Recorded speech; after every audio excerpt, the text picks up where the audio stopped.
Bienvenidos to Eloisa Montes de Oca TV. My name is Eloisa and I'm very happy that you are here with me in another video. Today I'm coming with a review with a very expected new release by the house of Lancome, and it's La Nuit Tresor, the Intense version. This is a 2022 release and I was so eager to get to know this one because I thought it will be something on the line of another perfume that I really like, and it's the Dancing Roses by the private collection of Viktor and Rob. It's a magic collection and I'm obsessed with this perfume. Unfortunately, I discovered it too late, so I couldn't get a full bottle, and I've been buying like one travel size here, one travel size there every time that I can. And I come across with the opportunity to acquire one, I get one.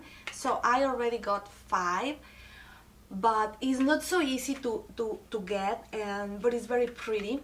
And the main combination is roses and cherries too, but it also contains a note of brandy, I think, something boozy, I think it's brandy, and saffron, and has other things. So when I saw that Lancome was releasing something cherry roses, I thought for a moment it would be something on the same line.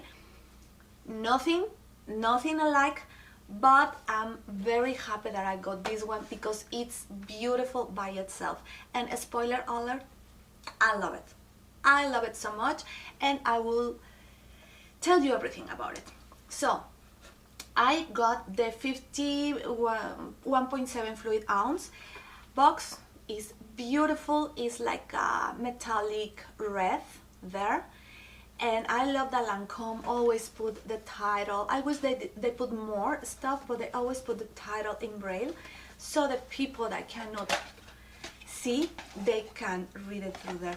And it comes like this, and I made the unboxing on Instagram. If you don't follow me on Instagram, all my unboxings are going to be there from now on, because I think it's easier and faster, and an actual unboxing doesn't require like a lot, like a video, right?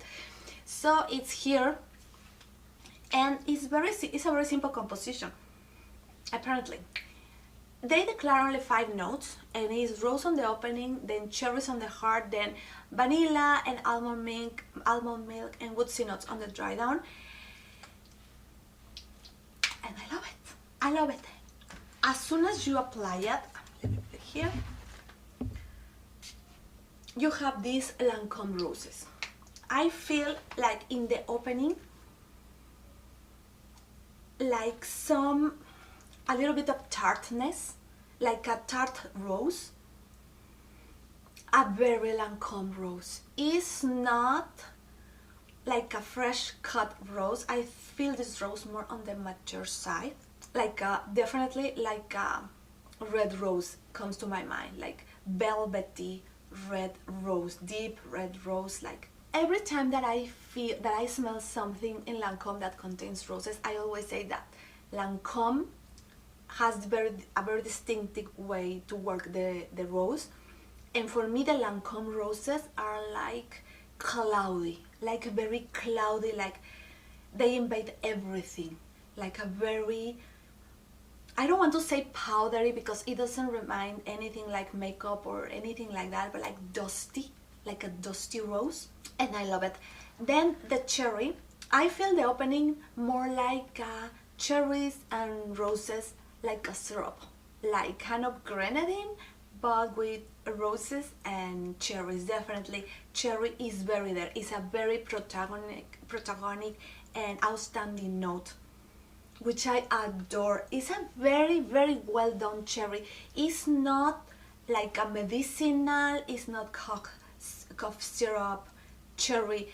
It's a very beautiful, I think, very well done on the naturalish side of cherry. It doesn't feel synthetic, artificial, medicinal at all. It's like, I'm surprised. It's beautiful. It's beautiful, and I will say that like a lot because it's my honest feeling. And then the dry down, I feel like it says almond milk, but I don't feel it as creamy. A bit nutty, but it's more like a sweet almond note there. And I don't feel like a lot of wood, to be honest. and of course everything covered in vanilla. I feel a sweet vanilla. I think this, yes, is sweet, sugary sweet, because it feels definitely like a syrup. I wouldn't say completely gourmand, but on that line. Weather, I've been using this in February in Canada, so on the very cold weather it performs very nicely. Performance is nice. I use around 8 sprays and it lasts around 8 hours. On the 8-hour mark, it's too close to the skin. I really need to put my nose really close to my skin, but I still can smell it. Another thing that I really like is the cherry note stays with you like a lot. Not until the very deep dry down, but it stays a lot. Since it's a medium note, it's a note that is on the heart, it's not in the opening. I love that fact that this is a cherry perfume and it stays with you. On the dry down, I may be crazy, but I get something like patchouli. It's not declared. When I smell it for the first time, the dry down, let's say 4 or 5 hours, I remember I was like, what? Where did it come from? Because I don't really like patchouli, but it's not really there. Makes me confused. I'm not sure, but it's not like other perfumes that you know they don't contain patchouli. When you smell it, there's no trace of patchouli. In this one is different. I feel something on the patchouli side. I really like it. Do I think will be a good signature perfume? I don't think so. I think it's too much. It's a very cozy, warm perfume.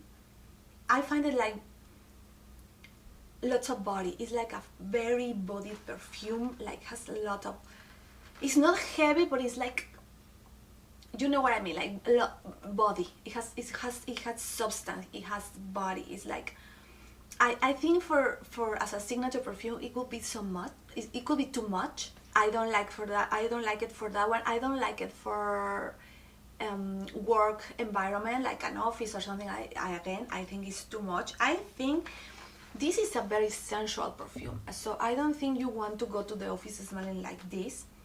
This is, I think, is a very sensual, very romantic perfume, like ideal to go to misbehave a little bit. So I don't think this is office appropriate at all.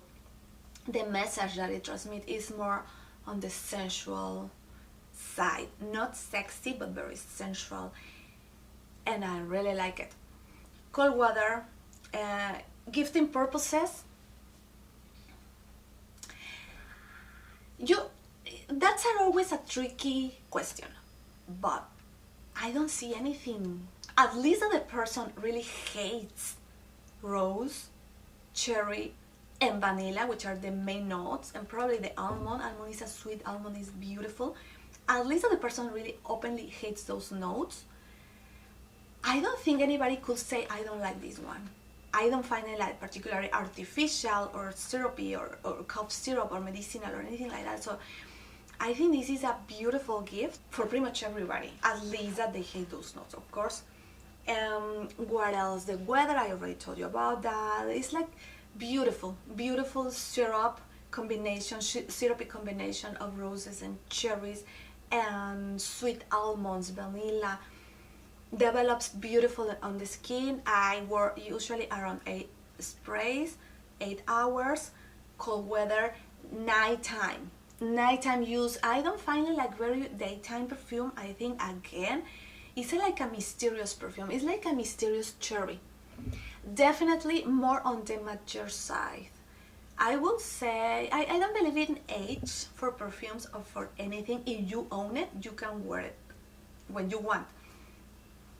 But I think the message is like more on the mature side. It's like very womanly. I don't find it like very for teenagers or something like that. I don't see it, but again, you can do whatever you want. It's beautiful. This composition is beautiful. Now, I've heard in another reviews that is if it's alike, or people is curious about if it's alike to a La Folie. Well, yes, it's alike to a La Folie. I love when the houses release a flanker that is actually a flanker, that it has the same DNA of the whole family. I don't like when they release a flanker and could be any perfume from any other brand just in the same bottle. I hate when they do that. That's why I didn't got the Alien Goddess. I could not get over the fact that there was no alien on it, no traces of alien, just the bottle and the name, and I was very disappointed. I won't say I won't buy it, not yet, because it smells nice as a coconut perfume, as any coconut perfume, but I'm still mad about it. So I don't know, I hate when that happens, but in this case I love the fact that you can get that DNA. So speaking in those terms, yes, it's alike to a La Folie because it's the same DNA. Now this is trendier. I think is trendier because of the note of cherry. I think this year the most protagonic note is going to be the rose. There are like a lot new releases, like everything is around the rose. La Petit Robe Noir Rose Rose Rose, for example, and the new Si Passione L'Eclat. That's another one that is rose everything. So I think this one is rose, everything's about the rose, but the cherry is there. And cherry is another note that I find is a little bit getting on trend. So I think this is trendier. That's the only difference. The other one is more about the vanilla, this is more about the cherry, but in both you can totally get the same DNA, which I really like. I don't own the original La Nuit. I like it. I think it's a very nice perfume. I like it. It's just I didn't fall in love with that first one. I fell in love with the Caress and I got that one. But in the La Folie, but yes, you can tell they are family and they are like cousins. And do I think they are redundant? Could be, in the sense that they are both good for the same occasions, pretty much the same mood and weather. So in that sense it could be, but scent wise, even though they share the DNA, the fact that this one contains a cherry and this is fruitier, that makes them different. And if you are like a frag head or a fragrance addict like many we are, I don't think it's redundant. I have one regret with this one, and it was that I didn't got the bigger bottle. It's only 1.7 fluid ounces, and it feels small, and I think I will use it more. Right now I won't be using it anymore. I will just put it away because of the situation that's going on in Canada. My heart is so sad, is devastated with everything that is going on, and I know my head will relate this one with everything that is going on right now, so I will just put it away for now. But I love it, and I'm looking for the months ahead. Hopefully I can use it for spring, chilly nights, fall again, I don't know, but I love it. I just want to make this review to give you my impressions, because I think if you can put your hands on it, don't hesitate, because it's beautiful. And I think that will be it for today. And if you are not following me on Instagram, I have other releases that I'm doing. I'm opening all my perfumes and I'm doing the unboxings on Instagram because it's easier, it's faster, it doesn't require this much production, right? I don't have to put my face, I can just open it in my pajamas and it's good to go. But I have other unboxings that I want to show you. I'm very excited, and if you don't follow me there, I'm trying to keep myself very active and distracted there. So that will be it for today. Thank you so much for stopping by, and see you in the next one. Bye.